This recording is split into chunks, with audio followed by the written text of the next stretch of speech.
Sanatana Dharma, rooted in peace and righteousness, has always been about upholding tradition and respecting the customs that bind millions of Hindus together. Yet, in recent times, we've seen these sacred values being questioned, twisted, and manipulated for political gains. One such example is Jagan Mohan Reddy, who is attempting to deviate the conversation away from the real issue.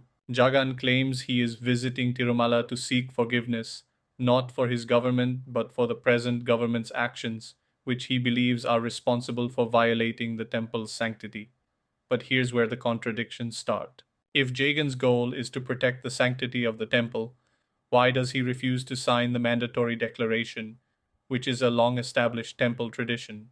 The signing of the declaration is not just a formality, it's an act of respect, acknowledging the sanctity of the temple and its customs. Jagan's refusal to sign this document while claiming to seek forgiveness for temple violations only deepens the contradictions in his actions. How can you demand respect for traditions when you yourself choose to ignore them? Even during Brahmotsavam, when Jagan was invited to offer Patu Vastra to Lord Venkateswara, he did so without bringing his family, a requirement of that custom.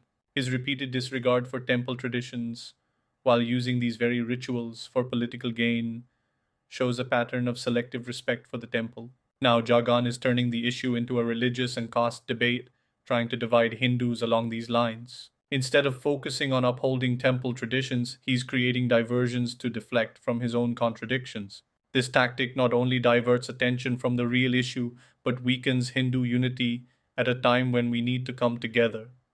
This is a familiar political strategy. Politicians exploit divisions within the Hindu community to serve their agendas. When Hindus are divided, it becomes easier for them to manipulate religious issues and stir controversy. Jagan is not the first, and he won't be the last, to use this tactic unless we, as a community, unite and stand firm in our traditions.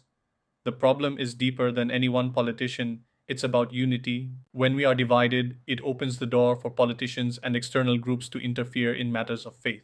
By standing together and following our Dharma, we ensure that no one, whether political or religious, can divide us. At the heart of this issue is Dharma.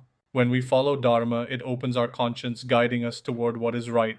Instead of needing politicians to tell us what's right or wrong, we become aware and educated enough to follow our path. Politicians won't be able to exploit us or create unnecessary divisions if we are united in our Dharma. Jagan's contradictions and political diversions show us that if we don't stand firm in our traditions, others will define them for us. Following Dharma is the key to unity, understanding, and preserving the sanctity of our faith. Let's come together, respect our customs, and build a community where righteousness prevails.